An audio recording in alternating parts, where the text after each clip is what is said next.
அஸ்ஸலாமு அலைக்கும். வணக்கம் நண்பர்களே. நம்ம இந்த வீடியோவில் எக்ஸலில் எப்படி ஒரு பை சார்ட் கிரியேட் பண்ணுறது பார்ப்போம் இந்த வீடியோவில். போன வீடியோவில் நம்ம என்ன பார்த்தோம்னா எப்படி ஒரு பார் சார்ட் ஒன்று கிரியேட் பண்ணுறதுன்னு சொல்லி பார்த்தோம். இப்போ இந்த வீடியோவில் நம்ம என்ன பார்க்க போகிறோம்னா பை சார்ட் எப்படி கிரியேட் பண்ணுறது. அதுக்கு நம்ம இப்போ அதில் என்ன எடுத்துக்க போகிறோம்னா அதில் நேமுங்கிற ஒரு காலத்தை எடுத்துக்க போகிறேன். அதே மாதிரி ஆவரேஜுங்கிற ஒரு காலத்தையும் எடுத்துக்க போகிறோம். இது ரெண்டையும் யூஸ் பண்ணி ஒரு பை சார்ட் ஒன்று கிரியேட் பண்ண போகிறோம். அது எப்படி உங்களுக்கு செலக்ட் பண்ணுறதுன்னு தெரியும். இப்போ எக்ஸாம்பிளுக்கு இந்த ஏ காலத்தை கிளிக் பண்ணுன்னா இப்படி ஜஸ்ட் இப்படி கிளிக் பண்ணி ட்ராக் பண்ணி இழுத்துங்க. இந்த மாதிரி இழுத்துங்க. இது செலெக்ஷன் ஆகிடுச்சு. இப்போ ஒரு காலம் செலெக்ஷன் பண்ணி முடித்த பிறகு எனக்கு அடுத்த காலம் செலக்ட் பண்ணணும். கண்டினியூவாக பண்ணுற மாதிரி இருந்தால் ஜஸ்ட் இப்படி கிளிக் பண்ணி நீங்கள் எடுத்துக்கலாம். எனக்கு இப்போ எனக்கு ஏ காலமும் அதே மாதிரி ஐ காலம் மட்டும் தேவைப்படுது. அப்போ என்ன செய்ய வேண்டியது, ஏ காலத்தை ஃபஸ்ட்டு ஜஸ்ட்டு கிளிக் பண்ணி எடுத்துங்க, ட்ராக் பண்ணிங்க. ட்ராக் பண்ணிக்கிட்டு கீபோர்டில் உள்ள கண்ட்ரோல் கீயை ப்ரெஸ் பண்ணிங்க. ப்ரெஸ் பண்ணிக்கிட்டு நேராக ஆவரேஜுக்கு போயிடுங்க. ஆவரேஜிங் ஜஸ்ட்டு கிளிக் பண்ணி ட்ராக் பண்ணிங்க. ஓகேங்களா? இப்போ ரெண்டு காலம் செலக்ட் பண்ணியாச்சு. இப்போ நேமுங்கிற ஒரு காலம் செலக்ட் பண்ணியிருக்கோம். அதே மாதிரி ஆவரேஜுங்கிற ஒரு காலம் செலக்ட் பண்ணியிருக்கோம். இப்போ இந்த ரெண்டு காலத்தையும் வச்சு தான் நம்ம என்ன செய்ய போகிறோம், பை சார்ட் ஒன்று கிரியேட் பண்ண போகிறோம். அப்போ நேராக நீங்கள் இன்சர்ட்டை கிளிக் பண்ணுங்கள். இன்சர்ட் ரிப்பனை கிளிக் பண்ணுங்கள். அதில் இப்போ லாஸ்ட்டு நம்ம என்ன போது ரெக்கமெண்டட் சார்ட்னு சொல்லி அதை பார்த்துருப்போம். அது என்ன ரெக்கமெண்ட் சார்ட்டில் இந்த ஃபஸ்ட்டு இது தந்துருக்கு பாருங்கள். அதாவது என்னது, இன்சர்ட் காலம் அல்லது பார் சார்ட்டை பற்றி பார்த்துருப்போம். இப்போ அதுலேருந்து கீழே இருக்குது பாருங்கள், மூணாவது பட்டன் ஒன்று இருக்குது பாருங்கள். அதில் என்ன இருக்குன்னா இன்சர்ட் பை சார்ட்னு இருக்குது. அது ஜஸ்ட் அப்படி கிளிக் பண்ணுங்கள். கிளிக் பண்ணிங்கன்னா இந்த மாதிரி வருது. 2D வியூவில் வேணுமா, இல்லை 3Dயில் வேணுமா, இல்லை டஃப் ஹண்ட் இந்த மாதிரி வேணுமா, டஃப்நெட் இந்த மாதிரி மாடலில் வேணுமான்னு கேட்குது. இப்போ எனக்கு 2Dயே கொடுத்துக்கும். 2D இந்த மாதிரி கொடுத்துங்க. கொடுத்து ஜஸ்ட்டு இப்படி கிளிக் பண்ணுங்கள். கிளிக் பண்ணிங்கன்னா உங்களுக்கு டைட்டில் ஆட்டோமேட்டிக்காக எடுத்துக்கிச்சு. ஏன்னா ஆவரேஜ் பார்க்க போகிறோம். அது ஆட்டோமேட்டிக்காக எடுத்துக்கிச்சு. இந்த ஒவ்வொரு பாக்ஸும் ஒவ்வொரு ஆவரேஜை குறிக்கிது. ஓகேங்களா? இந்த ஒவ்வொரு கலரும் ஸ்டூடெண்ட் நேமை குறிக்கிது. இப்போ எக்ஸாம்பிளுக்கு ப்ளூ கலர் என்னது, சுரேஷ். இந்த மாதிரி ஒவ்வொரு கலரும் ஸ்டூடெண்ட் நேமை குறிக்கிது. அதுமாதிரி இந்த ஒவ்வொரு பாக்ஸில் உள்ள வித்து அகலம் என்னத்தை குறிக்குதுன்னா அதனுடைய பர்சன்டேஜை குறிக்குது, எத்தனை பர்சன்டேஜ்னு குறிக்குது. ஓகேங்களா? சரி, இப்போ உங்களுக்கு கொடுத்த உடனே இந்த மேலே அந்த மாதிரி வந்துடும். அதாவது டிசைன் ஒரு மெனுன்னு வந்துடும். அதில் எல்லாமே இருக்கும். உங்களுக்கு எல்லாமே பழசு தெரிஞ்சது தான்.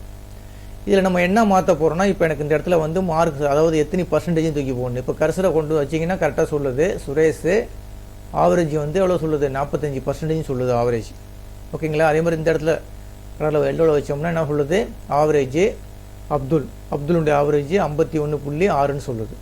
அப்போ எனக்கு இந்த இடத்துல ஆவரேஜ் தூக்கி போட்டுருந்தேன். ஒவ்வொரு பாக்ஸ்லேயும் சென்டரில் நான் எனக்கு ஆவரேஜ் வந்துருந்தேன். எப்படி வர்றது, ஆட் சார்ட்டை கிளிக் பண்ணுங்கள். கிளிக் பண்ணிவிட்டு அதில் டேட்டா லேபிள்ஸ், உங்களுக்கு தெரிஞ்சது தான். டேட்டா லேபிள்ஸை கிளிக் பண்ணிங்கன்னா அதில் கொடுத்து சென்டர்னு கொடுத்துருங்க. இப்போ பர்சன்டேஜ் சென்டரில் வந்துடும். ஓகேங்களா? அதே மாதிரி எனக்கு இந்த லீஜன் மாற்றணும்னு வச்சு எனக்கு ரைட் சைட்லேயே லெஃப்ட் சைட்லேயே வேணும், நீங்கள் மாற்றிக்கலாம். உங்களுக்கு தெரியும். ஜஸ்ட் இப்படி கிளிக் பண்ணி லீஜன்னு கொடுத்துட்டு உங்களுக்கு எந்த சைடில் வேணும். எனக்கு இப்போ எக்ஸாம்பிளுக்கு ரைட் சைடில் வேணும்னா ரைட் சைடில் வந்துடும். இந்த மாதிரி பண்ணிக்கலாம். ஓகேங்களா?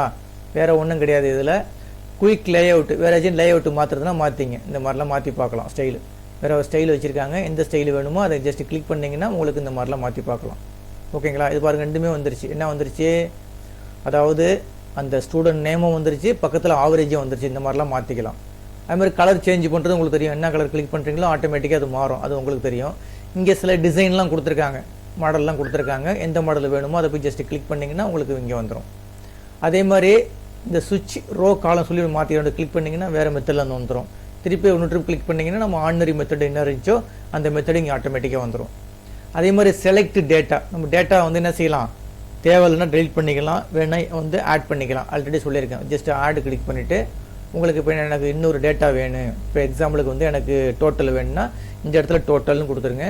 கொடுத்துட்டு அதனுடைய ஜஸ்ட் கிளிக் பண்ணிவிட்டு அதனுடைய ரேஞ்சை போய் கொடுத்துடணும். அந்த ரேஞ்சை கிளிக் பண்ணி அந்த ரேஞ்சை செலக்ட் பண்ணிங்கன்னா அந்த ரேஞ்ச் இங்கே வந்துடும். பண்ணிட்டு ஓகே கொடுத்தீங்கன்னா இந்த சார்ட்டோடு அது ஆட் ஆகிக்கும். ஓகேங்களா? இப்போ அடுத்தது சார்ட்டினுடைய டைப்பு. இந்த சார்ட்டினுடைய டைப் அப்படி கிளிக் பண்ணிங்கன்னா நம்ம போனதில் என்ன பார்த்துருப்போம், இந்த தான் பார்த்துருப்போம். அதாவது காலம் சார்ட்டு பார்த்துருப்போம். இந்த மாதிரி பார்த்துருப்போம். வேணா காலம் சார்ட்டு கிளிக் பண்ணி பாருங்கள். கிளிக் பண்ணி ஓகே பண்ணி பாருங்களேன். பண்ணிங்கன்னா இந்த மாதிரி வந்துடும். இதுதான் நம்ம போனதில் பார்த்துருப்போம். இது சொல்கிறது காலம் சார்ட்டு அல்ட்டு பார் சார்ட்டுன்னு சொல்லுவாங்க. இந்த மாதிரி நம்ம போனதில் பண்ணி பார்த்தோம். இப்போ திருப்பி எனக்கு ஆர்டினரியாக வேணும்னா சார்ட்டை கிளிக் பண்ணிவிட்டு அந்த இதுக்கு போயிடுங்க. எனக்கு எனக்கு பை சார்ட், எங்கள் பை சார்ட்டில் போய் எனக்கு இந்த மாதிரி வேணும் அடிச்சு கிளிக் பண்ணிவிட்டு ஓகே கொடுத்தீங்கன்னா அந்த மாதிரி ஆட்டோமேட்டிக்காக வந்துடும். ஓகேங்களா? அடுத்தது மூவ் சார்ட்னா இப்போ இருக்கிறது வந்து என்னது சீட்டு 1ல் இருக்குது. எனக்கு புதுசாக ஒரு நேமில் இந்த சார்ட் வரணும்னா என்ன செய்யணும், மூவ் சார்ட்டை கிளிக் பண்ணிவிட்டு இப்போ நியூ சீட்டுன்னு சொல்லி கொடுத்துட்டு சார்ட் 1ன்னு வந்திருக்கு, ஓகே பண்ணிட்டீங்கன்னா ஆட்டோமேட்டிக்காக ஒரு நியூ சீட்டில் அந்த சார்ட் வந்துடும். ஓகேங்களா? அவ்வளோ தாங்க, வேறு ஒன்றும் கிடையாது. இந்த பை சார்ட்டை பொறுத்த வரைக்கும் பார் சார்ட் மாதிரி தான். இதே ஒர்க் அவுட் பண்ணி பாருங்கள். இந்த பர்சன்டேஜ், அதே மாதிரி இந்த கிரிக்கெட்டு விளாட்றவங்க அவங்களுடைய ரன் ஸ்கோர்லாம் வந்து இந்த மாதிரிலாம் இது பண்ணி பார்க்கலாம், ஆவரேஜ் பார்க்கலாம், ப்ராஃபிட் அண்ட் லாஸ் இந்த மாதிரிலாம் அதில் வந்து ஈஸியாக பார்த்துக்கலாம். ஓகேங்களா? இப்போ போன வீடியோவில் நம்ம என்ன பார்த்தோம், பார் சார்ட்டை பற்றி பார்த்தோம். இந்த வீடியோவில் வந்து என்ன செஞ்சுருக்கோம், பை சார்ட்டை பற்றி பார்த்துருக்கோம். சேம் அதே தான், ஒர்க் அவுட் பண்ணி பாருங்கள். இந்த வீடியோ கிளிப்பு பிடிச்சிருந்துச்சின்னா சப்ஸ்கிரைப் பட்டனை கிளிக் பண்ணி எனக்கு என்கரேஜ் பண்ணுங்கள். ரொம்ப நன்றிங்க.